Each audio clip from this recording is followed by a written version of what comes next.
우리에게 주신 하나님 말씀은 사도행전 2장 22절에서 24절까지 말씀입니다.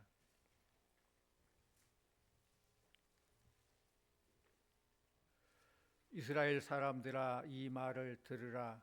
너희도 아는 바와 같이 하나님께서 나사렛 예수로 큰 권능과 기사와 표적을 너희 가운데서 베푸사 너희 앞에서 그를 증언하셨느니라. 그가 하나님께서 정하신 뜻과 미리 아신 대로 내준 바 되었거늘 너희가 법 없는 자들의 손을 빌려 못 박아 죽였으나 하나님께서 그를 사망의 고통에서 풀어 살리셨으니 이는 그가 사망에 매여 있을 수 없었음이라. 아멘. 이 시간 할렐루야 찬양대에 찬양이 있겠습니다.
네, 고맙습니다. 오늘은 부활주일이며 우리 교회가 창립된 지 95주년 된 감사주일입니다. 교회적으로도 참 복된 날이고 절기적으로도 참 복된 날입니다. 성도님들, 오늘이 부활주일인데 부활의 뜻이 뭡니까? 한자로 보면 부자가 부활할 때는 다시 부라고 읽지만은 또 회복할 복이라고도 읽어요. 그러니까 부활은 다시 사신 것이 부활이에요. 부활주일은 말 그대로 죽었다가 다시 산 것을 부활, 그걸 기념한 날이 부활주일이에요. 그렇다면 성경에서 죽었다가 다시 살아난 사람들이 몇 명이나 있을까요? 생각해 보셨어요? 구약에 3명, 예수님께서 직접 살리신 사람이 3명, 사도들이 살린 사람이 2명, 예수님의 십자가 사건 때 무덤이 열리고 살아난 사람이 여러 명. 다 몇 명이에요? 여러 명. 여러 명이에요. 먼저 사르밧 과부 아들은 엘리야가 기도로 살렸습니다. 수넴 여인의 아들은 엘리사가 살렸습니다. 또 열왕기하 13장에 보면은 무덤에 던져진 시체가 엘리사의 뼈에 닿게 되자 살아나게 되었다. 또 산 사람 하나 있어요. 이렇게 구약의 3명이 죽었다가 다시 살아난 사람들입니다. 또 신약에서도 예수님께서 직접 살리신 사람이 3명이에요. 나인성 과부의 아들을 예수님이 살려주셨습니다. 야이로의 딸도 예수님께서 달리다 쿰, 소냐 일어나라 하심으로 일어나게 했습니다. 죽어 냄새난 나사로도 예수님이 살려주셨습니다. 이렇게 예수님이 직접 살리신 분이 3명이에요. 또 다비다라고도 하는 도르가는 베드로가 기도로 살렸습니다. 또 바울이 설교할 때 창가에 앉아서 졸다가 떨어져 죽은 유두고를 바울이 살렸습니다.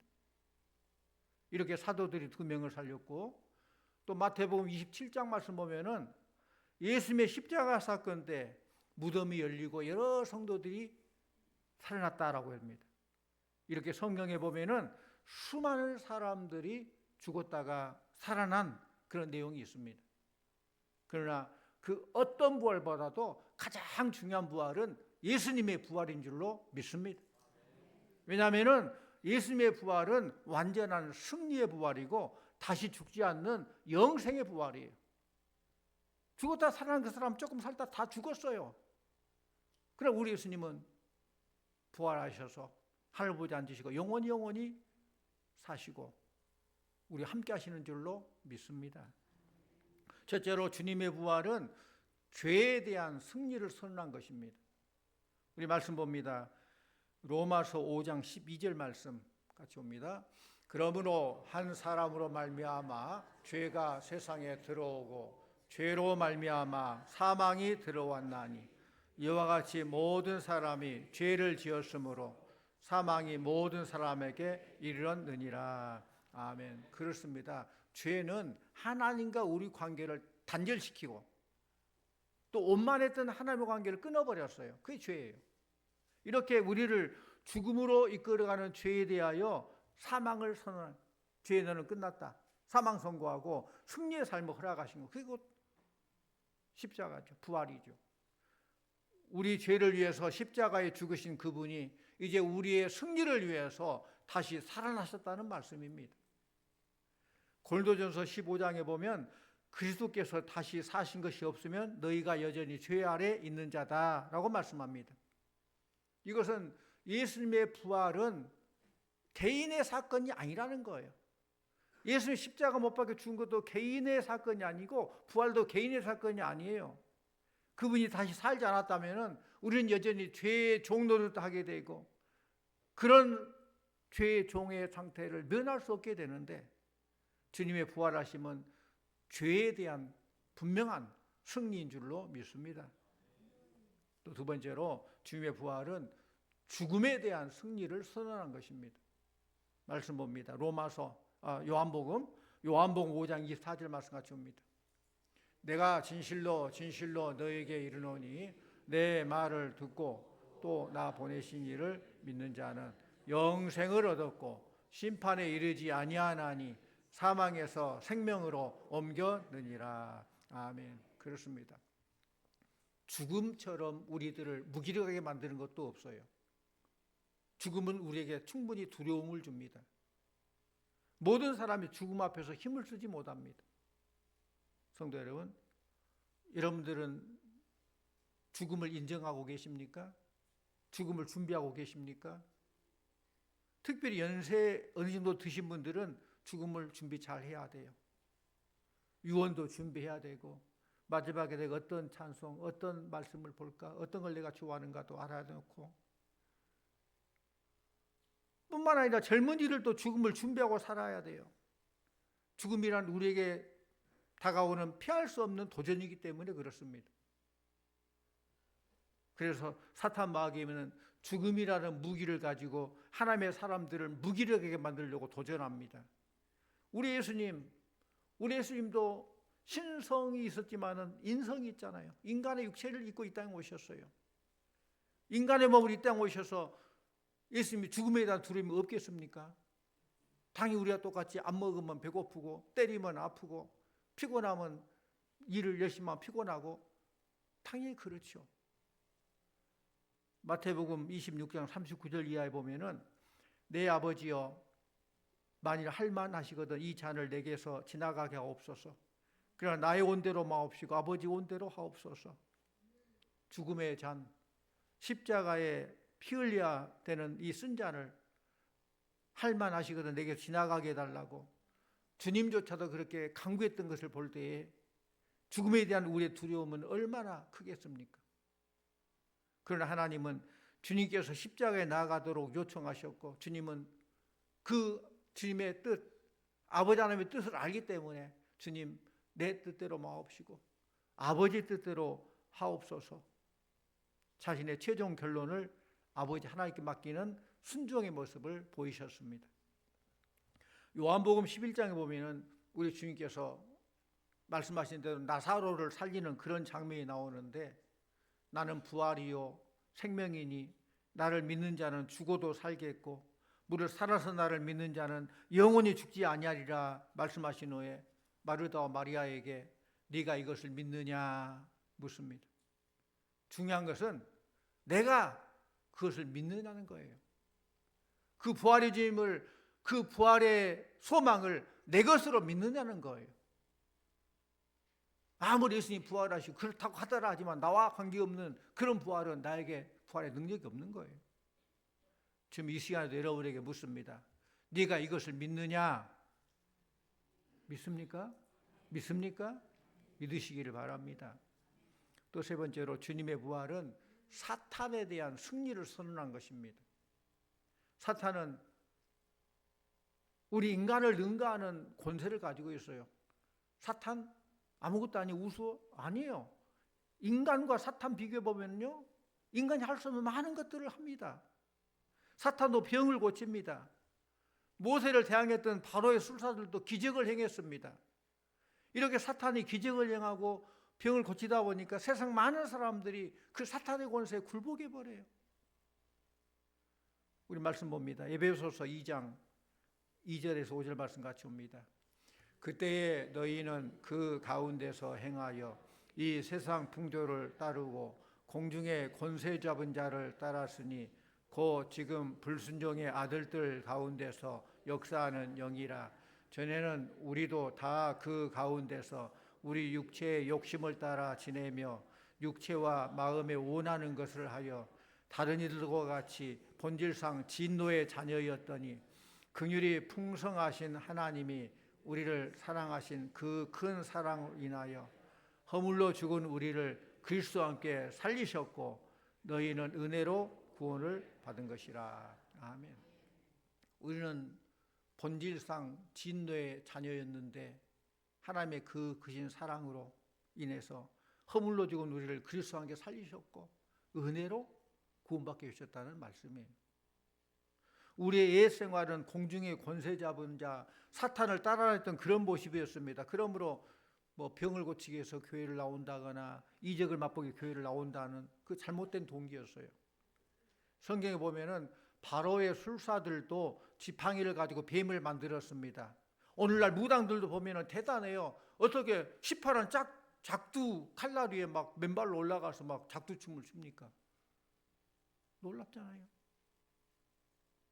여러분은 어떤 것을 보려고 주님 앞에 나왔습니까? 오늘 우리는 사탄에 대한 승리를 선언하시는 주님 앞에서 이 세상 풍속을 따르고 공중의 권세 잡은 자를 따라다녔던 지난날의 연약한 모습들을 청산해야 됩니다. 과거에 그런 생활을 했다 할지라도 부활의 주님을 영접한 이후에는 분명한 선을 그어야 됩니다. 그리고 우리는 이렇게 결단해야 돼요. 나의 소속은 하나님 나라요, 나는 하나님의 백성이요, 하늘의 시민권을 가진 자라 선언하시기를 바랍니다. 물론 소속이 달라요. 신분이 달라요.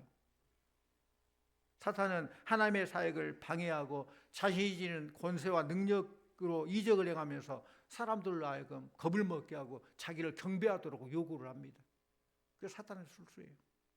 그러나 이러한 사탄의 계략은 우리 주님께서 사흘 만에 부활하심으로 여지없이 무너져버리고 사탄의 모든 계획들이 다 수포로 돌아갔어요. 사탄은 그렇습니다. 십자가에 죽으면 모두 끝날 줄 알았어요. 자기가 승리할 줄 알았어요. 그러나 십자가 후에 부활이 있으므로 그들의 모든 계획이 다 승리로 했던 그런 것들을 계획했던 걸 다 실패로 돌아갔다는 거예요. 예수님 당시에 기득권자였던 제사장 무리들은 예수님을 죽여야만 온 나라가 잠잠할 거라고 생각했습니다. 그래서 로마 총독 빌라도의 손을 빌어서 예수님을 십자가에 내주고 말죠. 그 결과 온 나라가 잠잠했습니까? 예수님 죽여버리니까 조용해졌어요? 아닙니다. 점점 더 소란스러웠어요. 죽었던 예수가 살아났다는 소문이 쫙 퍼지게 되고 500여 명의 장년 남자들이 부활하신 예수님을 직접 만났으니 그들의 입을 통해서 예수님의 부활 소식이 전해지지 않겠습니까? 예수만 죽이면 모든 일이 다 끝나고 잠잠할 거라고 생각해서 예수님이 십자가 못 박혀 죽였는데 예수님이 돌아가신 지 50일 만에 예수님을 따르는 나사렛 사람들이 작년만 해도 3,500명이나 됐어요. 그래서 그 당시 기득권 사람들은 비상이 걸린 거죠. 큰일 났다. 예수님 시체만 찾아낼 수 있다면 모든 문제가 다 해결되는데 이봐라 죽었다, 예수님에게 죽었지 않느냐, 끝장났다 그렇게 말할 수 있는데 여기 예수 시체가 있다, 이 시체를 봐라, 부활했다느니 어쨌다니 하는데 이 시체를 보아라, 이걸 보고도 정신 못 차리니 너희가 그토록 따른 예수는 죽어서 이렇게 시체가 되고 말았다. 이 한마디 말하면은 모두가 조용할 건데, 잠잠해질 건데, 그런데 아무리 찾아도 시체를 찾을 수 없습니다. 시체만 찾으면 되는데 아무리 찾아도 없으니 기세 등등했던 제사장 무리가 가만히 있을 리 없죠. 백방으로 시체를 찾으려 가지만은 모두가 다 헛수고입니다. 왜냐하면 예수님 부활하셨거든요. 예수님 부활하셨거든요. 그래서 제사장 무리가 술책을 부려요. 가만히 있지 않아 또 다른 나쁜 꾀를 꾀요. 우리 마태복음 28장 12절에서 15절까지 같이 봅니다. 그들이 장로들과 함께 모여 의논하고 군인들에게 돈을 많이 주며 이르되 너희는 말하기를 그의 제자들이 밤에 와서 우리가 잘 때에 그를 도둑질하여 갔다 하라. 만일 이 말이 총독에게 들리면 우리가 권하여 너희로 근심하지 않게 하리라 하니 군인들이 돈을 받고 가르친 대로 하였으니 이 말이 오늘날까지 유대인 가운데 두루 퍼지니라. 이 제사장 무리들이 장로들과 함께 의논해서 군인들에게 뇌물을 줘 돈을 많이 주면서 우리가 잘 때 그 시체를 도둑질해 갔다, 그렇게 거짓말을 시킨 거예요. 근데 거짓말 시킨 것까지 이 말이 오늘날 유대인 가운데 두루 퍼지니라, 그것까지 다 알려진 거예요. 제사장 무리는 이 세상 최악의 거짓말을 퍼뜨려서 예수님 부활 소식을 봉쇄하려고 합니다. 그러나 예수님의 부활 소식이 그따위 거짓말 때문에 다 봉쇄되겠어요? 그 진실이 막혀지겠습니까? 예수님 부활 소식은 퍼져나갔습니다. 500여 명의 장년 남자들에게 퍼져나갔습니다. 하루에 3,000명의 장년 남자들에게 퍼져나갔습니다. 온 나라로 퍼져나갔습니다. 온 세계로 퍼져나갔습니다. 시대에서 시대를 넘어서 계속 퍼져나갔습니다. 지금 우리 시대까지, 오늘 이 자리까지 퍼져나온 줄로 믿습니다. 예수님 부활하셨습니다. 부활하신 예수님께서는 지금도 살아계셔서 우리가 함께 하시는 줄로 믿습니다. 예수님이 사망 권세를 깨뜨리시고 죽음에서 부활하셨으니 우리도 죽음에서 부활하게 될 줄로 믿습니다. 예수님 부활의 첫 열매가 되심으로 우리가 예수님과 연합되어 있기 때문에 우리는 부활의 둘째 열매, 셋째 열매, 넷째 열매, 예수님의 부활을 갖고 우리도 부활의 소망이 있다는 거예요. 우리 몸은 일단 죽지만은 부활하여 영광스러운 몸으로 영원히 살게 될 것입니다. 예수님의 죽은 몸을 사망의 고통에서 풀어 살리시는 성령님과 하나님의 능력이 우리 몸도 사망과 고통에서 풀어 살려주실 줄로 믿습니다. 이런 믿음, 그 부활의 믿음, 부활의 소망이에요. 예수님은 부활의 첫 열매로서 모든 믿는 자들에게 부활을 보증하는 보증이 되신 거예요. 말씀 봅니다. 고린도전서 15장 17절에서 20절까지 같이 봅니다. 그리스도께서 다시 살아나신 일이 없으면 우리 믿음도 헛되고 너희가 여전히 죄 가운데 있을 것이요 또한 그리스도 안에서 잠자는 자도 망하였으리니 만일 그리스도 안에서 우리의 바라는 것이 다만 이 세상의 삶뿐이면 모든 사람 가운데 우리가 더욱 불쌍한 자이리라. 그러나 이제 그리스도께서 죽은 자 가운데서 다시 살아나사 잠자는 자들의 첫 열매가 되셨도다. 아멘. 주님의 부활이 없었다면 우리는 불쌍한 사람이에요. 거짓말을 믿고 부활을 소망 가지고 얼마나 불쌍해요. 그런데 그리스도께서는 분명히 부활하시고 부활의 첫 열매가 되셨고 우리에게 부활의 소망을 주셨다라는 말씀이에요. 우리 예수님은 육체로 부활하셨어요. 믿습니까? 예수님이 그 위대한 정신이 부활하고 위대한 사상이 부활하고 위대한 가르침 부활했다. 뭐 그것도 뭐 나름대로 의미가 있지만 그따위 값싼 부활이 아니에요. 예수님의 부활은 뭐니 해도 육체의 부활이에요. 누가복음 24장 39절 말씀 같이 봅니다. 누가복음 29장 39절 내 손과 발을 보고 나인 줄 알라. 또 나를 만져보라. 영은 살과 뼈가 없으되 보는 바와 같이 나는 있느니라. 아멘. 그렇습니다. 만져봐라. 나는 육체의 부활이다. 누가복음 24장 41절 이하에 보면은 그들이 아직도 믿지 못할 때에 우리 주님께서 뭐 먹을 거 없느냐 하니까 구운 생선 한 토막 갖다 줘요. 그 앞에서 주님 잡수셨어요. 육신이니까 잡수이죠. 이것이 예수님이 육체로 부활했다는 증거입니다. 예수님의 육체 부활은 모든 믿는 자의 부활을 보증합니다. 부활이 없다면 우리 인생이 참 시시할 거예요. 아까 말한 것처럼 우리는 어리석은 자예요. 불쌍한 자들이에요. 아무리 부자라도 죽으면 그뿐입니다.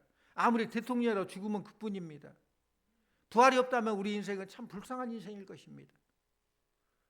예수님의 몸은 죽은 몸을 사망의 고통에서 풀어주신 성령과 하나님의 능력은 언젠가는 저와 여러분의 몸도 찬란하게 부활시켜 주실 줄로 믿습니다.